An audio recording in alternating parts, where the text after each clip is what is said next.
শুভ সকাল। আজকে আপনাদের সামনে একটা নতুন ভিডিও নিয়ে উপস্থিত হলাম। ভিডিওটা যে বিষয় নিয়ে আমি আলোচনা করতে চাই সেটা অবশ্যই আপনারা বুঝতে পারছেন প্রাকৃতিক পরিবেশ দেখে, যে আজকের অন্যান্য দিনের তুলনায় আজকের আবহাওয়াটা একটু ভিন্ন ক্যাটাগরির।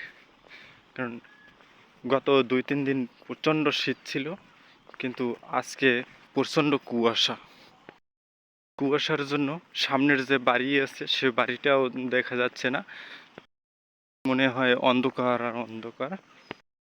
আমাদের কাছে অন্ধকার মনে হয়, তবে এই হাঁসগুলোর কাছে কিন্তু অন্ধকার মনে হয় না, কারণ তারা খুব ভোর থেকেই এভাবে খাবার খাওয়ার জন্য আসছেন ওই মাঠে। বাড়িটাকেই চেনা যাচ্ছে না।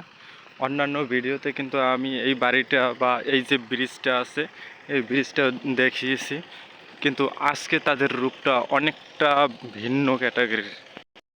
শীতের এই যে কুয়াশাচ্ছন্ন যে সকাল, এই সকালটা হয়তো বা গ্রামের যে লোকজন আমরা আছি আমরা কিন্তু বেশিরভাগটাই উপভোগ করি।